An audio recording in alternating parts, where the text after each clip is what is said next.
ओम नमः शिवाय।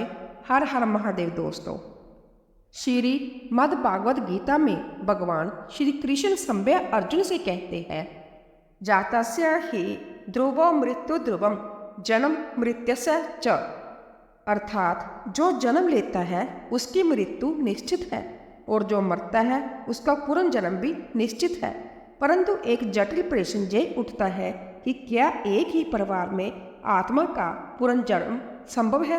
क्या आत्मा अपने ही कुल में बार बार जन्म लेकर अपने अधूरे कर्मों को पूरा करती है? क्या कोई आत्मा अपने पाप या पुण्य के कारण अपने ही वंश में वापस लौट सकती है?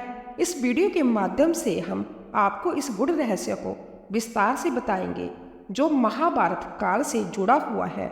भगवान श्री कृष्ण कहते हैं कि इस कथा को सुनने मात्र से व्यक्ति के पापों का नाश होता है। इसीलिए आप सभी से मेरा निवेदन है कि आप इस कथा को शुरू से लेकर अंत तक ध्यान लगाकर जरूर सुने। तो चलिए शुरू करते हैं। महाभारत का युद्ध समाप्त हो चुका था। धर्मराज युधिष्ठिर ने हस्तिनापुर का शासन संभाल लिया था। पांडवों ने अपनी संपूर्ण शक्ति से राज्य को धर्म के मार्ग पर चलाने का प्रयास किया, किंतु उनके मन में अब भी कई आध्यात्मिक प्रश्न थे। युद्ध के दौरान उन्होंने अपने परिवार के कई सदस्यों को खो दिया था। भीष्म पितामह, अभिमन्यु, द्रोणाचार्य, कर्ण और भगवान श्री कृष्ण की इच्छा से कौरव वंश का संहार हो गया था। यह सब देखकर युधिष्ठिर के मन में एक गहरी जिज्ञासा उत्पन्न हुई। एक दिन वह अपने भाइयों भीम, अर्जुन, नकुल और सहदेव के साथ महर्षि वेद व्यास जी के आश्रम पहुंचे। वहां उन्होंने श्रद्धापूर्वक महर्षि के चरणों में प्रणाम किया और अपनी शंका प्रकट की। युधिष्ठिर बोले, गुरुदेव, आपने हमें धर्म कर्म के गूढ़ रहस्यों के बारे में बताया, किंतु एक प्रश्न मेरे मन को विचलित कर रहा है। क्या एक ही परिवार में पुनर्जन्म संभव है? क्या कोई आत्मा अपने ही वंश में बार बार जन्म ले सकती है? महर्षि वेद व्यास जी ने गहरी दृष्टि से युधिष्ठिर की तरफ देखा। वह जानते थे कि युधिष्ठिर कोई साधारण मनुष्य नहीं थे। वह संभय धर्मराज के अंश अवतार थे, जिनका हृदय सदा सत्य की खोज में लगा रहता था। उन्होंने कुछ क्षण ध्यान लगाया, फिर गंभीर स्वर में बोले, धर्मराज, यह प्रश्न जितना सरल लगता है उतना ही गूढ़ और रहस्यमय है। पुनर्जन्म के नियम अटल हैं, किंतु कभी कभी कोई आत्मा विशेष परिस्थितियों में अपने ही कुल में बार बार जन्म लेती है। यह तब होता है जब उसके अधूरे कर्म उसी परिवार से जुड़े होते हैं, या जब उसने अपने पूर्व जन्म में कोई विशेष संकल्प किया होता है। युधिष्ठिर और उनके भाई ध्यानपूर्वक सुन रहे थे। महर्षि वेद व्यास जी ने आगे बोले, पुनर्जन्म के 3 कारण होते हैं। पहला, प्रारब्ध कर्म। जो कर्म पहले किए गए हैं वह अगले जन्म में फल देने के लिए बाध्य होते हैं। दूसरा, संस्कारों का प्रभाव। जब किसी आत्मा की गहरी स्मृतियाँ या भावनाएं अधूरी रह जाती है तो वह जन्म लेने के लिए उसी स्थान की ओर आकर्षित होते हैं।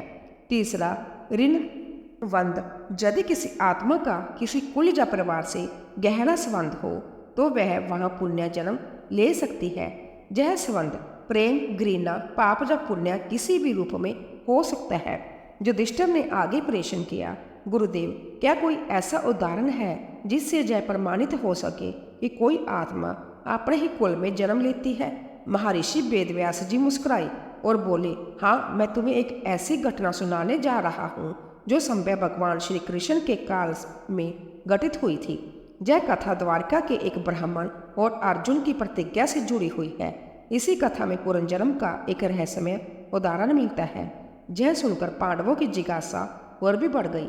महर्षि वेद व्यास जी ने कथा सुनाना आरंभ किया और बोले, महाभारत युद्ध के कुछ समय बाद जब श्री कृष्ण द्वारका में राज्य कर रहे थे, तब एक दिन एक ब्राह्मण उनके दरबार में आया। वह अत्यंत चिंतित था। उसने प्रभु श्री कृष्ण के चरण पकड़कर विलाप किया। युधिष्ठिर और पांडव एकाग्र होकर कथा सुन रहे थे। महर्षि ने आगे कहा कि ब्राह्मण की समस्या विचित्र थी। वह बोला कि उसकी जितनी भी संतानें जन्म लेती है वह सभी जन्म लेते ही मृत्यु को प्राप्त हो जाती है। यह घटना बार बार घटित हो रही थी। ब्राह्मण ने सोचा कि यह उसके किसी पाप का फल है, किंतु जब उसने सभी प्रकार के अनुष्ठान किए तब भी उसे कोई समाधान नहीं मिला और अंततः वह श्री कृष्ण के पास पहुंचा। यह सुनकर युधिष्ठिर के मन में कौतूहल उत्पन्न हुआ। गुरुदेव, क्या श्री कृष्ण ने उस ब्राह्मण की समस्या का समाधान किया? महर्षि वेदव्यास जी ने उत्तर दिया, हाँ, किंतु इस घटना में एक गूढ़ रहस्य था। ब्राह्मण के घर जितनी भी संतानों ने जन्म लिया और वह मृत्यु को प्राप्त हुई, वह एक साधारण घटना नहीं थी, बल्कि यह पुनर्जन्म और कर्म के बंधन से जुड़ा हुआ था। जब अर्जुन को इस घटना का पता चला तो उसने ब्राह्मण से प्रतिज्ञा की कि वह संभव उसकी अगली संतान की रक्षा करेगा। किंतु जब ब्राह्मण का पुत्र फिर से गायब हो गया तब अर्जुन ने संभव जमलोक की यात्रा की।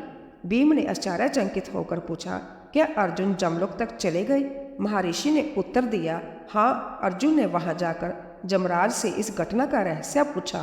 तब जमराज ने उन्हें बताया कि यह ब्राह्मण कोई साधारण आत्मा नहीं है। यह आत्मा पहले भी इसी कुल में जन्मी थी और अपने कर्मों के कारण इसे बार बार अपने ही परिवार में जन्म लेना पड़ा। युधिष्ठिर और पांडव अब पूरी तरह इस कथा में डूब चुके थे। महर्षि वेदव्यास जी बोले, धर्मराज, कथा तुम्हें यह समझाने के लिए है कि आत्मा के कर्म उसके पुनर्जन्म का निर्धारण करते हैं। यदि आत्मा का कोई विशेष संबंध किसी परिवार से हो तो वह उसी कुल में पुण्य जन्म ले सकती है, कभी पुण्य के कारण, कभी पाप के कारण, तो कभी किसी अधूरे कार्य को पूरा करने के लिए। युधिष्ठिर ने गहरी सांस ली और बोले, अब मैं समझ गया कि कर्म, परिवार और पुनर्जन्म का रहस्य कितना गहरा है, किंतु मुझे अब इस कथा को विस्तार से सुनने की जिज्ञासा है। महर्षि वेदव्यास जी मुस्कुराए और बोले, तो सुनो द्वारका के उस ब्राह्मण की पीड़ा और अर्जुन की प्रतिज्ञा की पूरी कथा।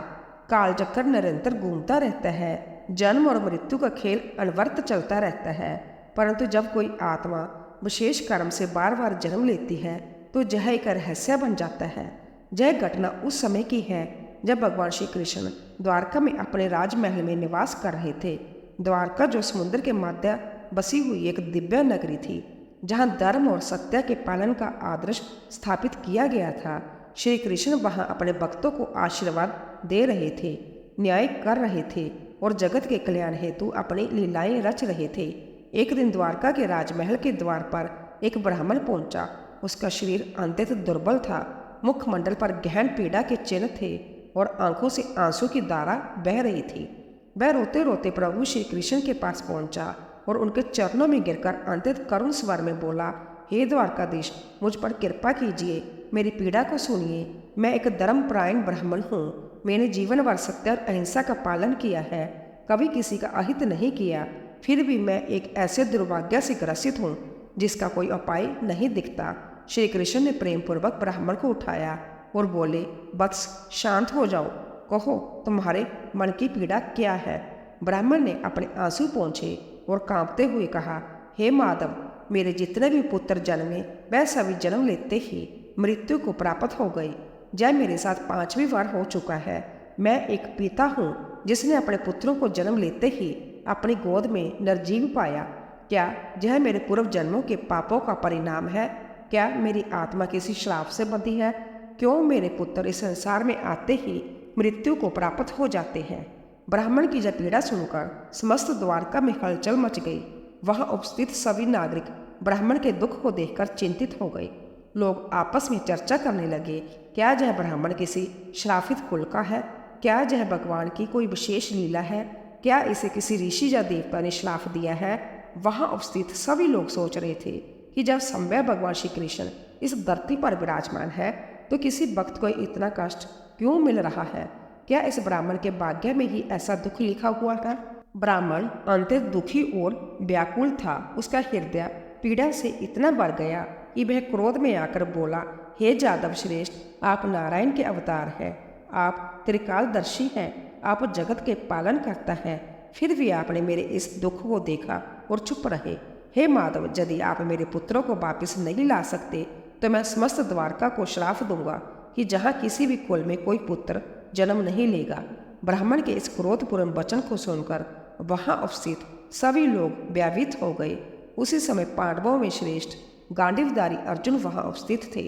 उन्होंने ब्राह्मण की पीड़ा को सुना और संभव आगे बढ़कर प्रतिज्ञा की, हे ब्राह्मण, तुम चिंता मत करो। मैं अपने गांडीव की सौगंध खाकर कहता हूँ कि यदि इस बार तुम्हारा पुत्र जन्म लेकर भी जीवित नहीं रहेगा तो मैं संभ्या अग्नि में प्रविष्ट होकर प्राण त्याग दूंगा। श्री कृष्ण ने अर्जुन को देखा और मंद मुस्कुराई। वह जानते थे कि इस घटना के पीछे एक गहरा रहस्य छिपा हुआ है। जब अर्जुन ने जय प्रतिज्ञा ली तो श्री कृष्ण ने एक रहस्यमयी मुस्कान दी। उनके नेत्रों में एक दिव्य चमक थी, मानो वह जानते थे कि आगे क्या होने वाला है। अर्जुन ने ब्राह्मण से कहा, हे ब्राह्मण, इस बार जब तुम्हारी संतान जन्म ले तो तुम मुझे बुला लेना। मैं संभव अपनी दिव्य शक्तियों से उसकी रक्षा करूंगा, कोई भी उसे मार नहीं पाएगा। ब्राह्मण को अब अर्जुन पर विश्वास हो चुका था। उसने श्री कृष्ण के चरणों में प्रणाम किया और अपने घर लौट गया। परंतु क्या इस बार भी वही होगा जो पिछले 5 बार हुआ था? क्या अर्जुन अपने वचन को निभा पाएंगे या फिर इस घटना के पीछे कोई दिव्य लीला चल रही थी? क्या अर्जुन अपनी प्रतिज्ञा को पूरा कर पाएंगे? अब सभी की दृष्टि उस दिन पर टिकी थी जब ब्राह्मण की संतान का जन्म होगा। द्वारका के नागरिक भी उत्सुक थे, क्योंकि यह पीड़ा केवल एक पिता की नहीं थी बल्कि पुनर्जन्म और कर्म के रहस्य से जुड़ी एक महत्वपूर्ण घटना थी। किंतु जब ब्राह्मण का पुत्र पुण्य जन्म लेकर गायब हो गया तो अर्जुन ने अपनी प्रतिज्ञा निभाने के लिए उसे ढूंढने का निश्चय किया। अर्जुन ने अपनी दिव्य दृष्टि और धनुष गांडे की शक्ति से ब्राह्मण के नवजात पुत्र की रक्षा के लिए हर संभव उपाय किए। उन्होंने अपने धनुष की रक्षा चक्कर से ब्राह्मण के घर को सुरक्षित किया। किंतु जब संतान का जन्म हुआ तो वह रहस्यमय रूप से पुण्य लापता हो गया। ब्राह्मण विलाप करने लगा और क्रोध में अर्जुन को ताने मारने लगा। हे अर्जुन, तुमने तो कहा था कि तुम मेरे पुत्र की रक्षा करोगे, परंतु वह फिर विलुप्त हो गया। क्या तुम्हारी प्रतिज्ञा व्यर्थ थी? अर्जुन को अपनी शक्ति पर अत्यंत विश्वास था। उसने संकल्प लिया कि जब तक वह इस रहस्य को सुलझा नहीं लेता तब तक वह चैन से नहीं बैठेगा। फिर अर्जुन ने सबसे पहले इंद्रलोक की यात्रा की। उन्होंने स्वर्ग लोक जाकर देवराज इंद्र से पूछा, हे देवराज, क्या मेरे ब्राह्मण मित्र का पुत्र जहाँ पर है? इंद्र ने उत्तर दिया, नहीं हे अर्जुन, यह रहस्य तुम्हारी कल्पना से भी परे है। यह कोई साधारण घटना नहीं है बल्कि पुनर्जन्म और कर्म का गूढ़ रहस्य है। तुम्हें इसे समझने के लिए और गहरा जाना होगा। इंद्र के संकेत को समझते हुए अर्जुन ने अगला कदम उठाया और वह वरुण लोक गई, फिर कुबेर लोक और अंत में जमलोक की ओर प्रस्थान किया। अर्जुन ने अपने दिव्य रथ से जमलोक का द्वार पार किया। वहां उन्होंने जमराज को देखा, जो धर्म और कर्म के संरक्षक थे। जमराज की उपस्थिति अत्यंत प्रभावशाली थी। उनका स्वर गंभीर और गुढ़ था। जमराज ने अर्जुन को देखकर कहा, हे गांडीवधारी अर्जुन, तुम जहाँ क्यों आए हो? अभी तक तो तुम मृत्यु के योग्य भी नहीं हो, फिर तुम जमलोक तक कैसे पहुँच गए? अर्जुन ने हाथ जोड़कर कहा, हे जमराज, मैं द्वारका के एक ब्राह्मण की संतान को खोजने आया हूँ। मैंने उसे बचाने की प्रतिज्ञा ली थी, किंतु वह जन्म लेते ही लुप्त हो गया। मैं जानना चाहता हूँ कि उसका क्या हुआ। जमराज गंभीर हो गए और एक क्षण के लिए मौन रहे, फिर बोले, पार्थ, जय कोई साधारण संतान नहीं है। इसका रहस्य तुम्हारे और श्री कृष्ण के काल से भी बहुत पुराना है। यह आत्मा एक श्राप के कारण अपने ही परिवार में बार बार जन्म ले रही है। यह सुनकर अर्जुन चौंक गए। उन्होंने पूछा, हे धर्मराज, कृपया स्पष्ट कीजिए, यह आत्मा कौन थी और इसे श्राप क्यों मिला? जमराज ने अपनी दिव्य दृष्टि से उस आत्मा के पूर्व जन्मों को देखा और बोले, यह आत्मा पहले एक महान योद्धा थी जो द्वापर युग से पहले त्रेता युग में भी जन्मी थी। यह राजा नल के पुत्र के रूप में जन्मा था, परंतु अपने अहंकार और अन्याय के कारण इसे एक ब्राह्मण के श्राप से बार बार मृत्यु का दंड मिला। अर्जुन आश्चर्यचकित हो गए। तो क्या यह आत्मा अपने ही कर्मों के कारण हर जन्म में इसी परिवार में जन्म लेती है? जमराज ने उत्तर दिया, हाँ, क्योंकि इस आत्मा ने एक समय में एक निर्दोष ब्राह्मण के पुत्र को मारा था। उसी ब्राह्मण ने इसे श्राप दिया था कि यह भी हर जन्म में अपने ही कुल में जन्म लेगा और जन्म लेते ही मृत्यु को प्राप्त करेगा।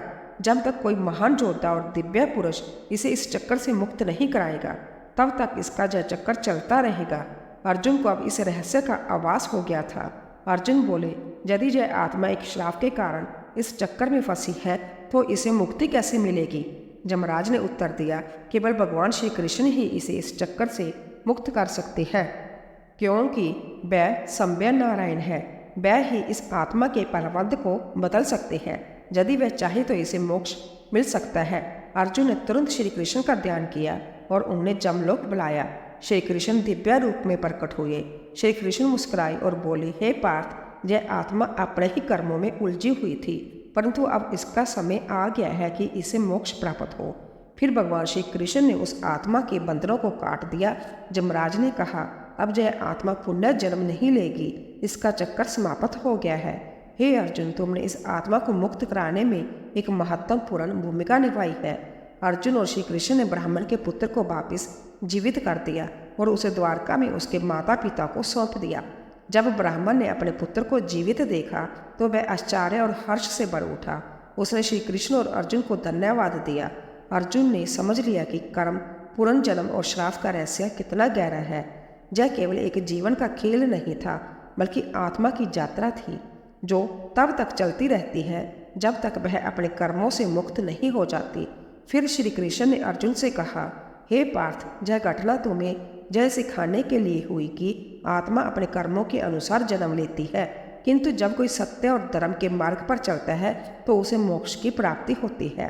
अर्जुन ने सिर झुका लिया और कहा, हे केशव, अब मैं पुनर्जन्म और कर्म के गुण रहस्य को समझ गया हूँ। सत्य और धर्म ही आत्मा की मुक्ति का मार्ग है। युधिष्ठिर और पांडवों ने जब यह कथा सुनी तो वे आश्चर्यचकित रह गए। महर्षि वेद व्यास जी ने कहा, हे धर्मराज, यह घटना सिद्ध करती है कि पुनर्जन्म सत्य है। यदि किसी के कर्म उसके परिवार या कुल से जुड़े होते हैं तो आत्मा बार बार वही जन्म ले सकती है, जब तक कि वह मुक्त ना हो जाए। यही कारण है कि कुछ लोग अपने पिछले जन्म की स्मृतियाँ रखते हैं। युधिष्ठिर ने सिर झुकाकर कहा, हे गुरुदेव, अब मेरी शंका का समाधान हो गया। पुनर्जन्म का रहस्य अवैधुत और गूढ़ है, किंतु धर्म ही इसका एकमात्र समाधान है। वीडियो अगर पसंद आया हो तो वीडियो को लाइक करें और हमारे चैनल भक्ति सागर को सब्सक्राइब करें और अपने दोस्तों के साथ शेयर करें और कमेंट बॉक्स में जय श्री कृष्ण अवश्य लिखें। धन्यवाद।